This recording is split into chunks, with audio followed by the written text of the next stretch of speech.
So this is Kamala's first sit-down interview after the debates.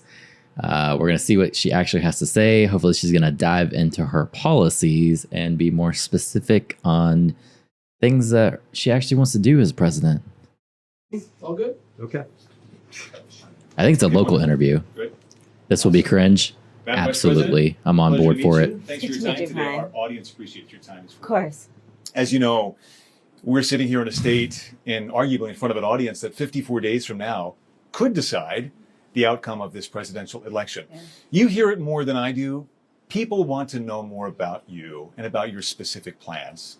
At the debate the other night, you talked about creating an opportunity economy. Mm-hmm. I wonder if we can drill down on that a little bit. When we talk about bringing down prices and making life more affordable for people, what are one or two specific things you have in mind for that? Okay, this guy's good. He's actually getting at her to give specific answers. Like, please tell us, talk to us about your opportunity economy and what is actually going to happen with that. And she will not be specific. It will be just more lies and word salad. Is this the unedited version? I have no idea. It's a 11-minute long interview, so I'm assuming it's probably edited. Yeah, he's leading, coaching her. Exactly. He's like telling her what she needs to say. Let's give her a shot, see what she has to say. Well, I'll start with this. I grew up a middle-class kid. My mother raised my sister and me. She worked very hard. Nobody cares. She was able to finally save up enough money to buy our first house when I was a teenager. I grew up in a community of hardworking people. Okay. Construction workers and nurses and teachers. And She was asked about her specific plans, and she's talking about how she grew up. That's why it's short, because they edited a bunch of cringe out. Maybe. Either way, she's not answering these questions. She was asked about her plan, and she's talking about her childhood, trying to relate to people like she's not a bajillionaire. She said the same shit on the Trump debate. Yeah, she did actually. She did say, she gave this whole spiel. I try to explain to some people who may not have had the same experience, but a lot of people will relate to this. I grew up in a neighborhood of folks who were very proud of their lawn. What? She's a fucking idiot, dude. What are your specific plans? America wants to know. Well, I grew up in a nice neighborhood where people took great care of their lawn.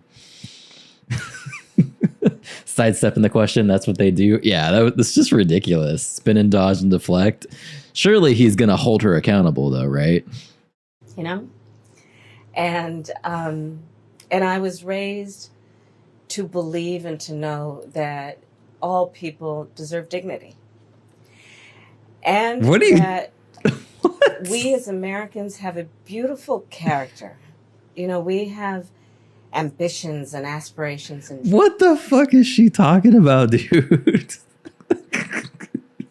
dreams, but not everyone necessarily has access to the resources that can help them fuel those dreams and ambitions. Get into it. So when I talk about building an opportunity economy, it is very much with the mind of investing in the ambitions and aspirations and the incredible work ethic of the American people and creating opportunity for people, for example. And the opportunity of the thing that they invest with the thing, how they get the opportunity. Okay, how are you going to do it? What are you going to do? To start a small business. Okay. My mother, worked long hours, and our neighbor helped raise us. We used to call her, I still call her, our second mother. She was a small business owner. I love our small business owners. I learned who they are from my childhood, and she was a community leader. She hired locally. She mentored. Our small businesses are... Nobody cares. What are you going to do? Like I said, BS word salad, straight up propaganda pushers. Yeah, come on. So much a part of the fabric of our communities, not to mention, really, I think the backbone of America's economy. So my opportunity economy plan includes giving startups a $50,000 tax deduction Okay. to start their small business. It used to be $5,000. Nobody can start a small business with $5,000. But investing in people's innovative ideas and giving them the ability to go for it. Opportunity economy means, look, we don't have enough housing in America. We have a housing supply shortage. And what that means, in particular for so many younger Americans, the American dream is elusive. It's just actually not attainable. So part of my plan is to work with the private sector and housing developers to give them a tax credit, to be able to partner with us as the government, to build, and my goal is 3 million new homes by the end of my first term. In addition, to help people who just want to get their foot in the door, literally. And so giving first-time home buyers a $25,000. BlackRock is just ready for her right now. They're like, yep, developers, that's me. Let's go. So giving handouts to scammers, got it? Yeah, pretty much. Down payment assistance to be able to just get in the door, and then they will do the work that they need to do to save and to... Whoops, our business didn't make it. Thanks for the 50K. Well, she's talking about a tax credit for people buying their first home here. I think she said $25,000 is the tax credit that they want to give, like a grant, pretty much, not a tax credit. So the argument with that is that giving out this money is just going to increase the price of homes. So we need this interviewer to actually hold her accountable and ask questions like, what is this going to do for inflating the price of housing? That kind of thing. Like, why are they not going to follow up and ask questions? It's going to be used to do more wealth transfer, plain and simple, filing bankruptcies. Pay that mortgage and to build wealth for themselves and their family.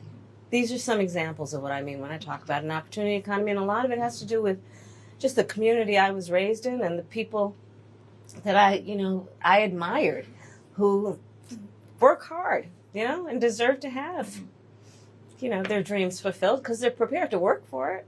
And no, she said for small businesses, not homes. No, she's talking about both. She said she wanted to give a tax credit for small business owners and then also give a grant for first-time home buyers.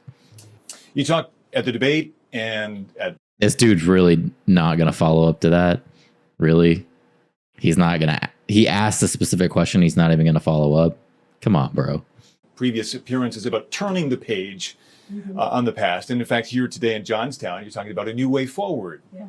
I think some people have a question, given maybe your current role as Vice President of the United States, how different you are from Joe Biden. And so I wonder if there are one or two spots, policy areas or approaches where you would say, I'm a different person. Well, I'm obviously not Joe Biden. And, I offer a new generation of leadership. And so, for example, thinking about developing and creating an opportunity economy where it's about investing in areas that really need a lot of work and maybe focusing on, again, the aspirations and the dreams, but also just recognizing that at this moment in time, some of the stuff we could take for granted years ago, we can't take for granted anymore. For example, another plan that I have that is a new approach is to expand the child tax credit to $6,000 for young families for the first year of their child's life. Okay, more money. Because that is obviously a very critical stage of development of a child.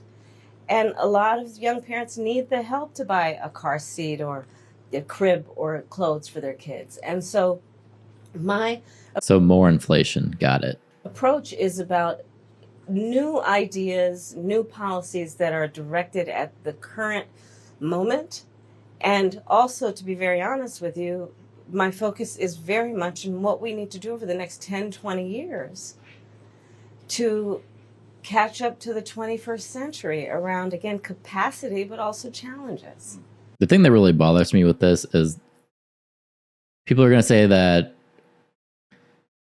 to pay for all of this, they're not going to tax the middle class. In reality, they are going to tax the middle class. It's going to fall down on us to actually pay for this kind of stuff. That's just how it works. That's simple economics. We're going to be taxed to pay more. So you have the government dipping into your pockets to pay for all of these good ideas that are supposed to help the middle class. And, they sound good, child tax credits, help people with their strollers and whatever, blah, blah, blah, blah, blah. But in reality, when you look at how the government will spend their money, it's always mismanaged and terribly just awful in general, right? So the government's going to take all this money from you and they're going to squander it is pretty much what's going to happen. And that's what really gets me. You're going to increase my taxes to pay for all of this crap that if you would have just left in my control, I would have been able to have more control of my own money. Nobody's going to help my community like me. If I had more money in my pocket by paying less taxes and being able to invest that money appropriately to earn a good income from my investments to give back to my community, that's how it should work, you know? Not you taking money from me to supposedly give money to my community. Because we know that doesn't work. We know the government's going to squander the money.